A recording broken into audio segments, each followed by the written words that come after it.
ஒரு உண்மை கண்டறியும் குழுன்னு அம்மா ஜெயமாலினியும் அந்த ஹேமாலினியும் இந்த அனுராக் தாக்கூர்னு 2 பேரை அனுப்புகிறாங்க. உடனடியாக வந்து கேட்டு இந்த மாதிரி பேட்டி கொடுத்துட்டு போகிறாங்க. அப்புறம் காங்கிரஸ் கட்சி அதனுடைய பொதுச் செயலாளர் வந்து பேசிட்டு போகிறாங்க. சிபிஐ விசாரணை வேணும், அது வேணும். இதே மாதிரி தானே துப்பாக்கி சூடு தூத்துக்குடியில் நடந்தது. ஏன் இந்த பாரதிய ஜனதா உண்மை கண்டறியும் குழு அனுப்பல? ஏன் இந்த காங்கிரஸ்? இது உயிர், அது உயிர் இல்லையா? அது மக்களின் பிரச்சனைக்கு போராடி சத்தான், மனு கொடுக்கத்தான் வந்தான். ஸ்டெர்லைட்டு எங்களுக்கு நிலம் நஞ்சாகுது, நீர் நஞ்சாகுது, எங்கள் வாழ்வாதாரத்தை பாதிக்குதுன்னு போராடி மக்கள் போராட்டம். அவன் வெகுண்டெழுந்து தன் உயிரை காக்க, நிலத்தை காக்க, வளத்தை காக்க வந்தான். அவனை சுட்டு கொன்னது யாரு? சுட சொல்லி உத்தரவு பிறப்பிச்சது யாரு? அதையே உண்மை கண்டறியும் குழு வந்து கேட்கல. அதையே இந்த 2 கட்சிகளில் ஒருத்தர் வந்து யாரும் வந்து கேட்கல. உங்களுக்கு புரியுதுன்னு நினைக்கிறேன். அன்னைக்கு வந்து இவங்கெல்லாம் எங்கே போனாங்க? கொடநாட்டில் 5 பேர் செத்துருக்கான், உங்களுக்கெல்லாம் தெரியுமில்ல. கொன்னது யாரு? காரணம் என்ன? பேச்சே கிடையாது. ஆந்திர காட்டுக்குள்ள 20 பேரை இதே ஐயா சந்திரபாபு நாயுடு ஆட்சியில் கடந்த முறை ஆளும்போது சுட்டு கொண்டு விட்டாப்ல. சொன்ன காரணம் செம்மரக்கட்டையை வெட்ட வந்தார்கள். வெட்டும்போது பிடிச்சியா? அதுக்கு சான்று இருக்கா? இல்ல. நீ என்ன பண்ண? சுட்டு மரக்கட்டையோடு கட்டையா எங்களை போட்டு போட்டுட்டு கால் மரக்கட்டையில் ஒரு எண்ணு போட்டிருப்பில 18, 19, அதே மாதிரி எங்க கால்லையும் போட்டிருந்தேன் பணத்துல. அப்போ ஒரு மரக்கட்டைக்கு இருக்கிற மதிப்பு மனித உயிருக்கு இல்லையாடான்னு இவன் எவனும் கேட்கல. அன்னைக்கு வந்து எந்த மத்திய அரசு உண்மை கண்டறியும் குழு எதுக்காக சுட்டா ஏன் ஒருத்தனும் கேட்கல. நீ என்ன கேட்டிருக்கணும்?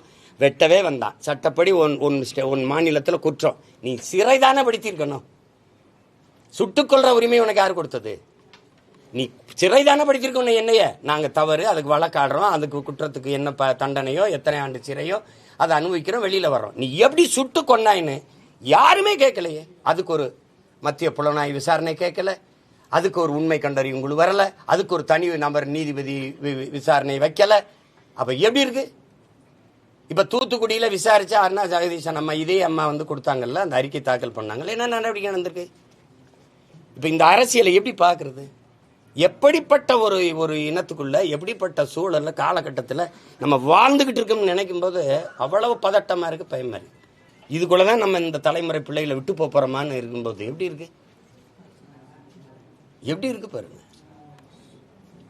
அப்ப அந்த இறப்பை பற்றி ஒருத்தர் பேசல. அந்த குடும்பத்துக்கு எங்களுடைய இரங்கல், அவங்க துயரத்தில் நாங்க பங்கேற்கிறோம், இது நடந்துருச்சு அப்படின்னு ஒரு வார்த்தை கூட ஒருத்தரும் பேசலையே. அரசு மேல தப்பு, இவர் மேல தப்பு, இதுவா? அப்ப நமக்கு என்ன தோணுது? இந்த கூட்டத்தோடு நம்ம பிறந்ததே தப்பு, இந்த கூட்டத்தில் நம்ம வாழ்றதே தப்புன்னு தான் நமக்கு தோணுது. செஞ்சிருக்க வேண்டியது என்ன? நடந்ததுக்கு வருந்தி இனிமேல் இது போல நடக்காமல் திருந்தி நாங்கள் செயல்படுவோம்ங்கிற உறுதி இருக்கிறத ஒவ்வொருத்தரும் செஞ்சிருக்கணும். அதை ஒருத்தர் கூட பேசல. மத்தியிலிருந்து விசாரிக்க வந்த குழு ஏதாவது இந்த இறந்த குடும்பத்துக்கு ஆறுதல்னு ஏதாவது பேசி கேட்டிருக்கல? சொல்லுங்க, எதாவது கேட்டிருக்கல? இந்த பணம் செத்தவனுக்கு வாக்கியரிசி போடுறதே தான் அதுதான் தீர்வுனே. செத்து போனால் 20 லட்சம் கொடுத்துருவோம், 10 லட்சம் கொடுத்துருவோம், 1.5 லட்சம் கொடுத்துருவோம், 2 லட்சம் கொடுத்துருவோம். இது காசா வாக்கியரிசி போடுவோம்ல, ஒரு 50, 100 போடுவோம் அந்த இடுகாட்டில் அல்லது சூடுகாட்டில். அது மாதிரி இது வந்து ஒரு லட்சமாக போட்டுறது.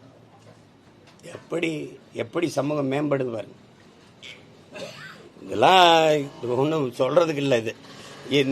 அது இப்பேற்பட்ட தலைவனுடைய வீட்டு வாசல் நின்று பேசுறதுக்கு வெக்கப்படுறேன் நான். 50 ஆண்டு தான், அரை நூற்றாண்டு தான் இருக்கு. எவ்வளவு கேவலமா ஆயிடுச்சு பாருங்க அரசியல், எப்படி ஆயிடுச்சு பாருங்க.